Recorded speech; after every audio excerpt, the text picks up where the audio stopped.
A little bit more. Yeah. I think it's good. Yeah. Okay, so let's try to move as we can. Yeah. Hi, Alessandro. Hi. So I'm at Alessandro's place in Vicenza. We just had a nice dinner, Yeah. plant-based, cruelty-free dinner. Of course. Ivar, baguette, Yeah. corn, pea cream, Yeah. soup, something like Yeah, that. because in Italy you always eat very well, you know. Yes. Come to Italy, Yeah. guys. Not my slave. Especially visit Alessandro. Yeah. You're gonna starve. Yeah, so the situation is that I'm making this YouTube channel, which is more or less about the normalization of activism, vegan activism. So that's why I asked Alessandro to make this interview, because he's an activist in Vicenza. Please, Alessandro, tell us a little bit about yourself. Okay, I'm an Italian guy, of course. I'm 34 years old, and basically I consider myself a pretty normal guy. I just have my hobbies like playing music and traveling a lot. That's how we met, actually, in Budapest. And I'm teaching computer science, and I'm working on my own company, developing software, websites, this kind of stuff. Basically I think that that's all. I mean, And were you raised vegan, or did you encounter veganism? no, Somewhere in your life? of course I wasn't raised as a vegan. Actually, my sister became vegan before me, but I didn't really pay attention to what she said to me. I mean, I didn't really care at the time.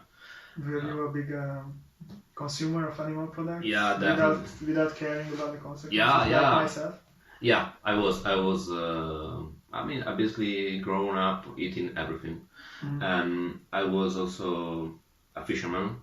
So I went to, especially on holiday in the seaside. Me and my father, we went to fish, and so it was pretty normal to me not only to eat animal products but also to kill animals. So,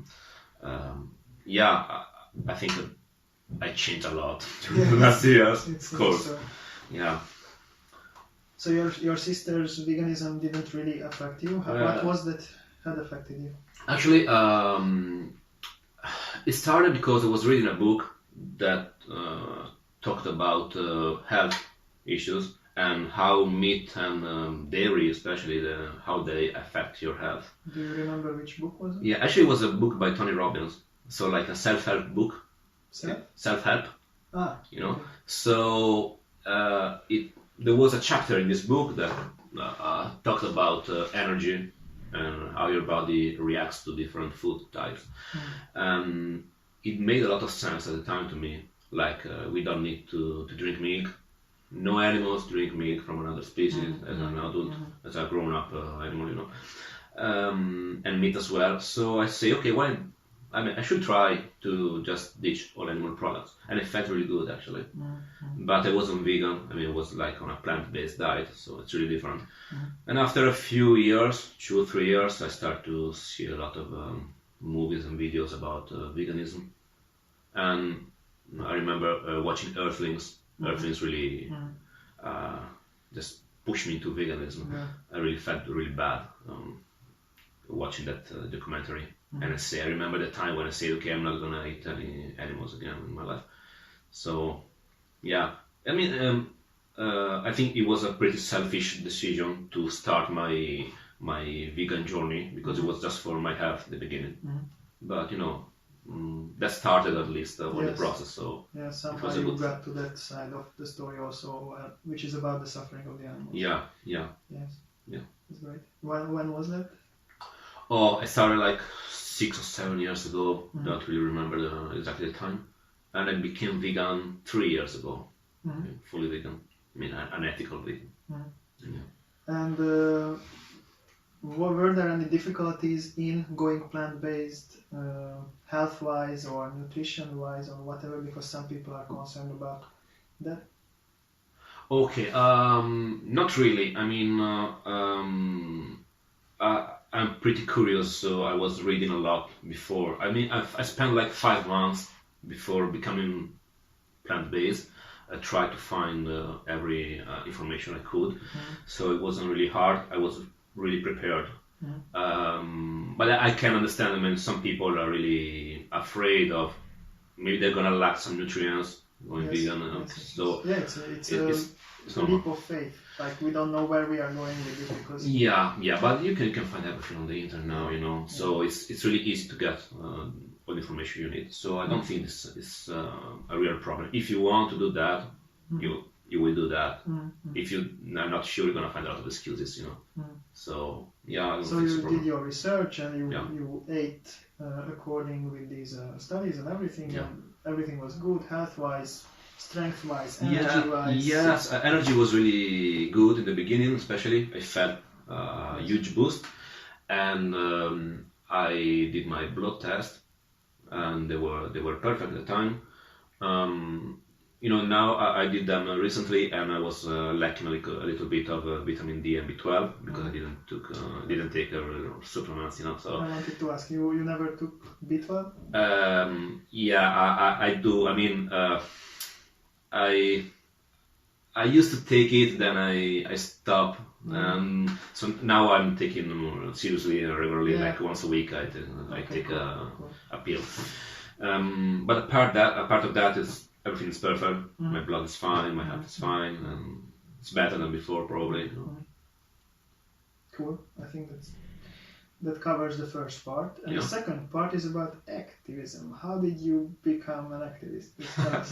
That's your fault actually, because I mean, 1.5 years ago I was traveling around Europe by motorcycle, and I stopped in Budapest, and I was an activist, and I saw you and your friend doing activism in Budapest, and I started to speak with you, I remember, and you guys told me, oh, you should be an activist, and I was really happy at the time because I was basically alone in my hometown because I didn't have a vegan friend, just my sister.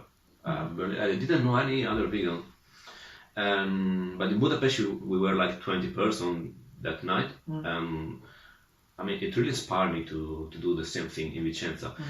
And when I got back to Vicenza, I was looking to activists on Facebook actually, and I found a group that was about to start doing the Cube of Truth of Anonymous. And so I started with the Vicenza chapter, and that's all. And I found a really nice group, nice people, so I kept going, and my life changed a lot actually because it's been like 1 year that I have a lot of vegan friends. So yeah, I'm really grateful that time I was in Budapest at the right time. It's my pleasure to have been there. And so you say your life has changed because you have more vegan people in your life. And what about the activism itself? So what do you do? How do you feel the effects of it? Okay, basically, activism I do is most of the time I'm just speaking on the street during the cubes. Yes. So Cube of Truth? Cube of Truth. You outreach? Outreach, yeah. But do you also stand in the cube? But I try to avoid that as much as possible because it's really boring. No, it's okay sometimes, but I prefer to stay out and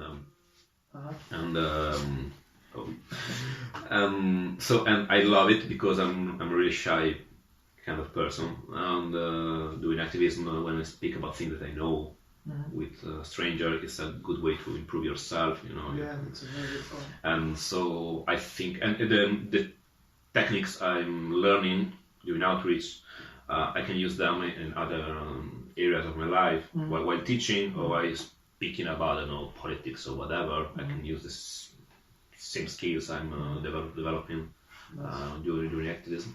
So this is nice. And with this group of activists, we are also doing other stuff, like we organized a vegan dinner for non-vegan persons to show them that they can eat very good vegan food and to raise money for our activities. We had a vegan festival, and with people that were speaking about veganism. We had doctors, philosophy. Nice.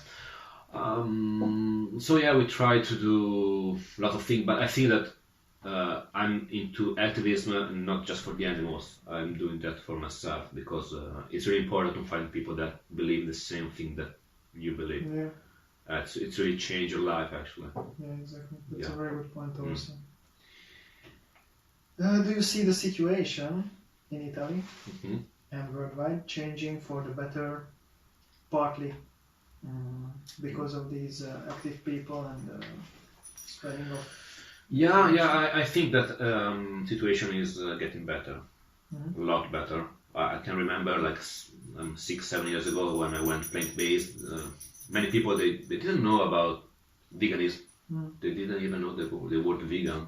They didn't know about dairy, eggs and everything. And now you can, even in Vicenza, I'm not really vegan. It's not really vegan city actually. But you can find many restaurants with vegan options. Have a dog drinking. Yeah. And so you can find a lot of products. Supermarket, they have the vegan section. So it's changing actually.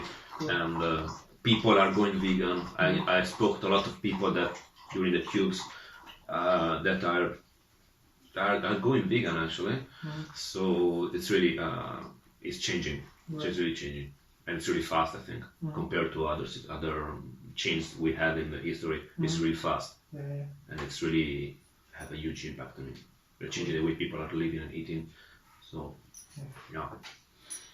Okay, so that's basically it. The last question is about the activists and vegans who are watching this video. What would you tell them, to the vegans and to the activists? What is your message to them?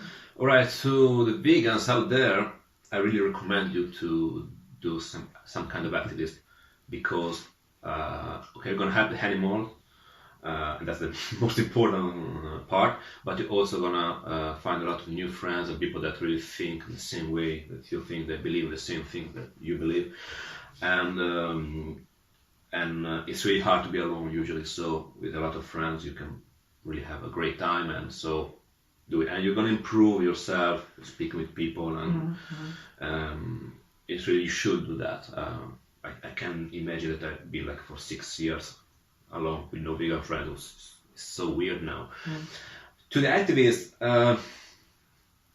well, I don't know, because there's always a lot of things to learn, and I'm still learning. Just enjoy the time that you spend with other activists. Because if you're doing this like a kind of a job or just a mission, maybe you're gonna get bored after a while. I don't know. It's really hard to keep on talking to people and to explain the same stuff over and over again. And many people, they really don't care. Some people are really angry. So it's really hard. But once you have a group, 3, 4, 5 friends, not a big group, it's really better.